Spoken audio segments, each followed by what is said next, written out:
Chris Vermeulen, Chief Market Strategist at thetechnicaltraders.com, is back to give us his forecast and outlook for gold and equities. Chris, welcome back. We speak on a regular basis now, you and I. I think last time you were somewhat bearish, and that turned out to be the correct call. There was panic selling basically right after our appearance last time.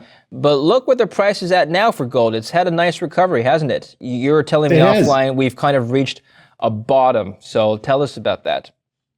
Yeah, so it looks like gold has hit a bottom. I mean, it's had a very nice multi-wave correction here, and it looks like it put a double bottom in over the last month and a half.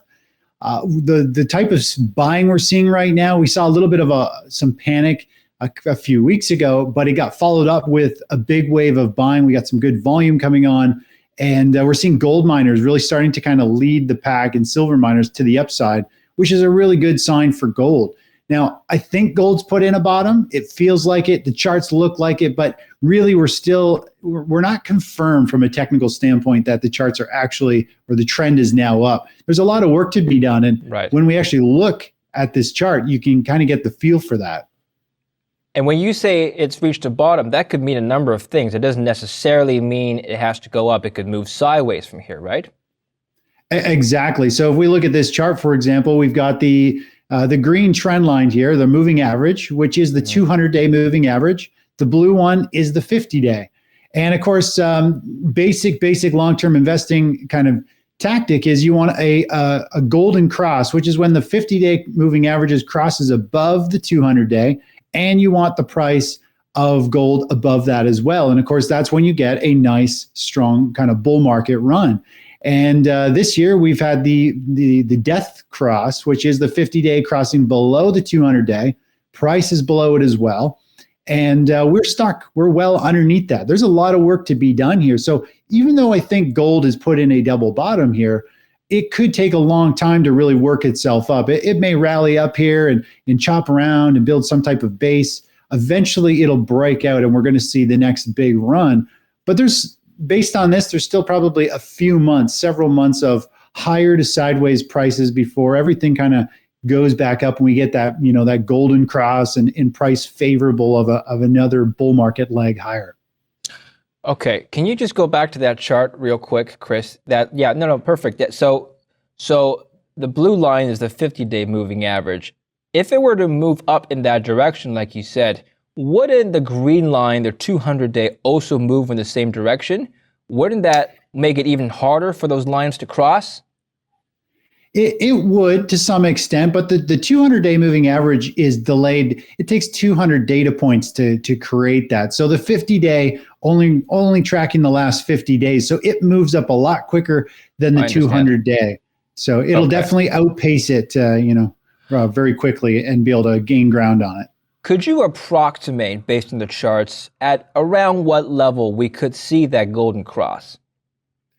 We could kind of give an idea just based on how price would move up. I would think in terms of price range, I think we're going to be somewhere around that 1850, 1860 area. We're probably looking July. You can see the bottom of my cursor there. It says 726. So we're looking probably July kind of time frame at the earliest, maybe a little later going into the midsummer there.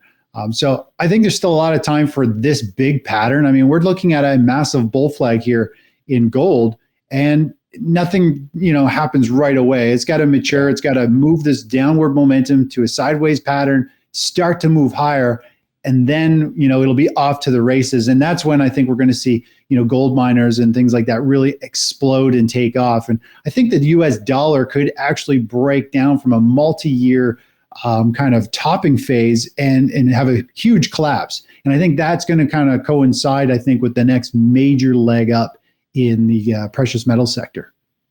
So 1850, 1860 is kind of the breakout target for you. So suppose it does hit that level and break out and we see that golden cross pattern here. Can we go back to the chart? Last time we had that cross, what was the breakout move from there? What kind of percentage gains are we talking about? So this next major leg up, basically my question is, how much of a move up could we expect, Chris? Right. So eventually we put in this bottom, like we're equivalent to trading somewhere right down here right now. All right. And so it took several months for it to get above it. And then it finally had a first real pause and consolidation. So it took quite a while to play out. If we were to look for a percentage move here, roughly, we could say you get that bullish cross. There was a 60% move. You could argue maybe a little less if you wanted to get in, say on a had a first pullback and you wanted to play this breakout right here. You're looking at a 50% move. So there's a lot of upside potential, obviously, from these type of runs. Now, this breakout that we see here is actually a very, I don't have the data loaded to go far enough back, but if we were to draw a resistance line, this was the breakout level for gold to start a new bull market. And so this is kind of where we had that real breakout from previous highs. And we had the bullish cross and then this breakout. So it was a very strong move to the upside. Going forward here, we're going to have another level in the sand here in the chart to break, which is this 1965 area. Both times we hit this level, huge sellers stepped in and crushed the price of gold. It's also right through the middle of this kind of broadening formation or narrowing formation. So there's a lot of volume trading across this. So this is going to be a very significant level. If we break 1850, it's going to pop very quickly to 1960, but that is going to be like a very significant level where big money has sold into before. And when we break this blue line, that is when I think we start the next major bull leg to the upside for all of the precious metals and the miners. Okay, Chris, let's talk about the downside risks for the price now. Let's take a look at this chart. Suppose the price were to move down even lower. Would that move worry you? And at what point on the downside would you say, yeah, we're reaching another bear market, probably a sustained one. Prices could move even lower from here. Right. So, it's kind of, depending on the type of analysis you use, you could argue that gold is in a bear market. It's been trending lower for 8 months. It's below the 200-day moving average. It's got the death cross.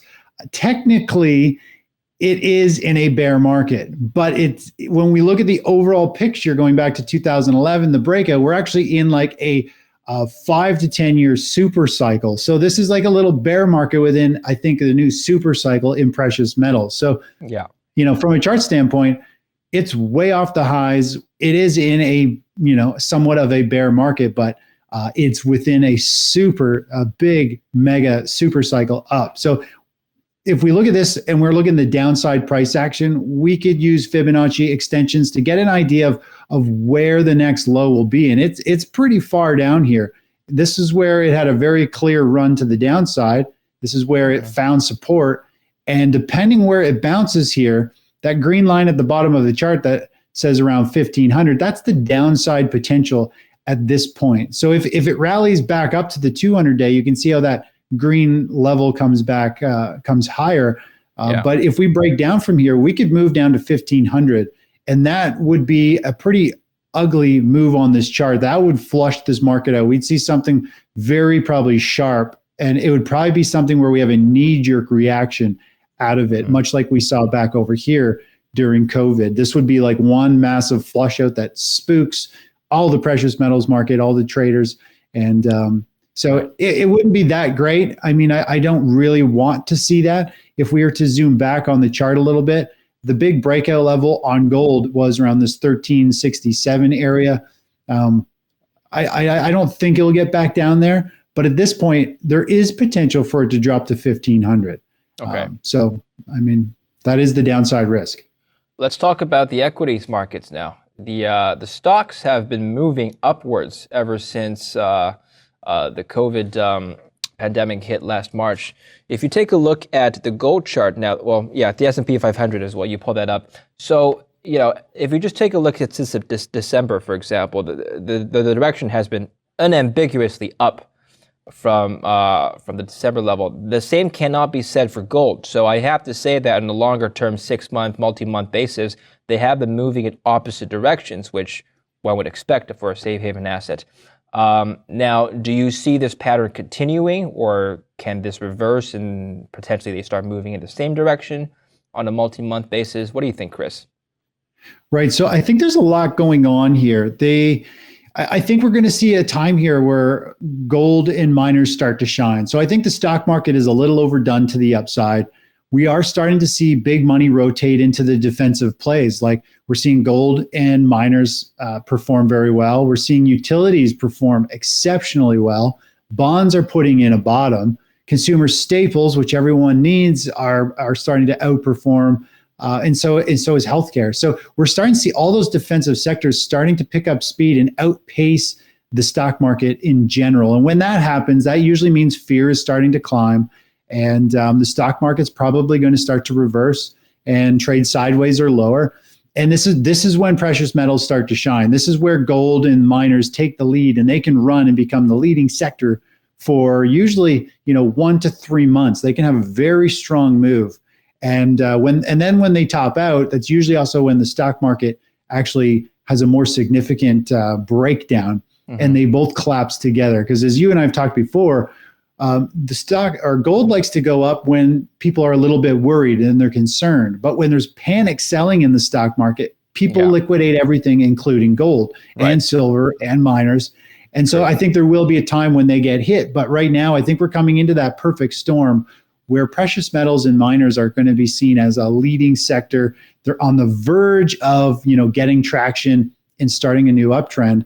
And when you look at the stock market, they've been going definitely in different directions. People haven't been that scared. And so they've been pulling their money out of these defensive sectors, moving into stocks.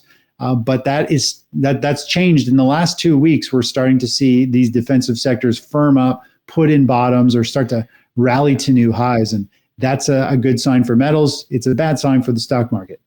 The price level of that S&P 500 chart that you just pulled up, it's currently above both the 50-day and the 200-day.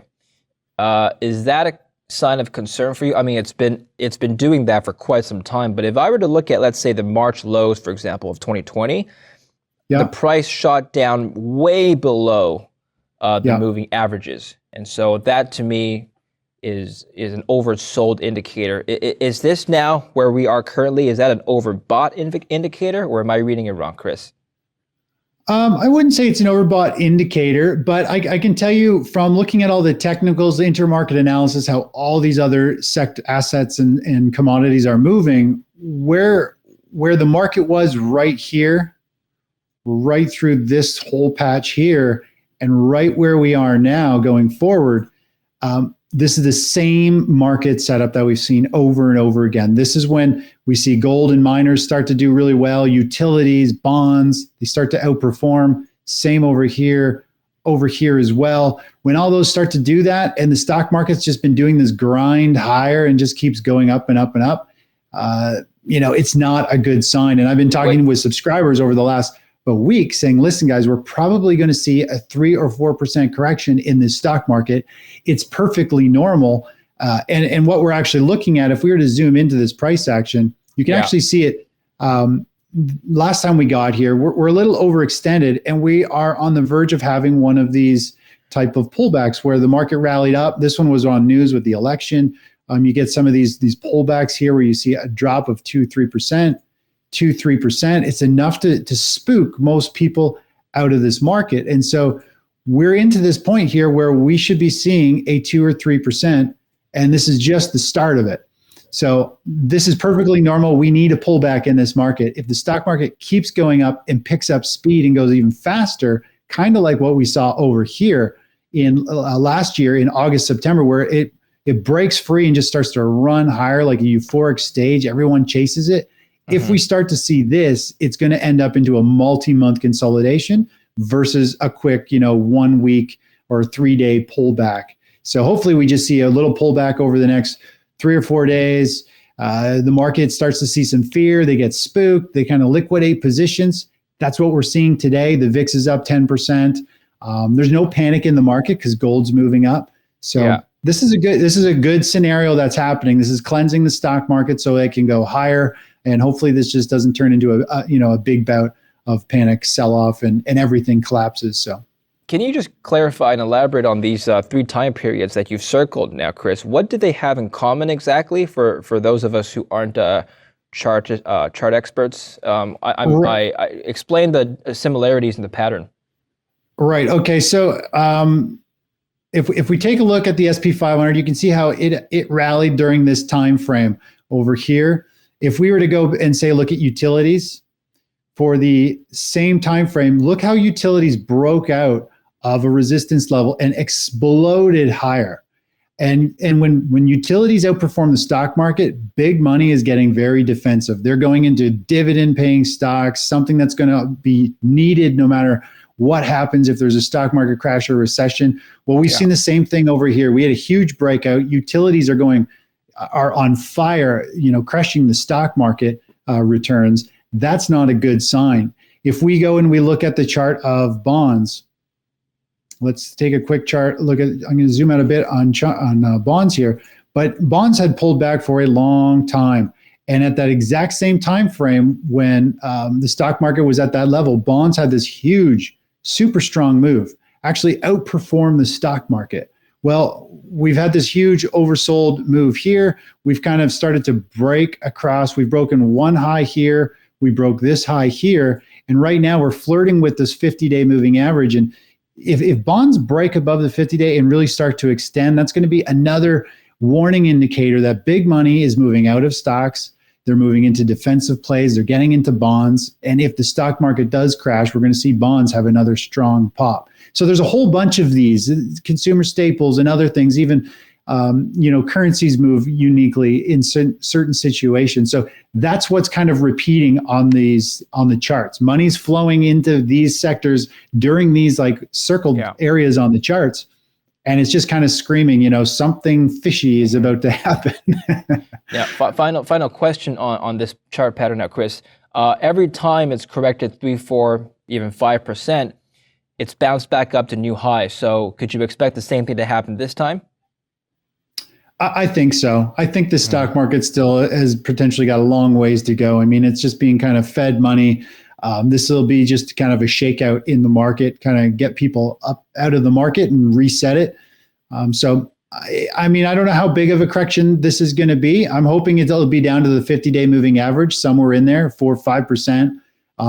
That should be enough to scare most people. Then prices will be reset, and then it's ready to go to the upside again. All right, fantastic. Thank you very much, Chris, for your update. We'll speak again soon. All right, sounds great, David. Take care. And thank you for watching Kitco News. I'm David Lin. Stay tuned for more coverage, and don't forget to subscribe if you're watching this on YouTube.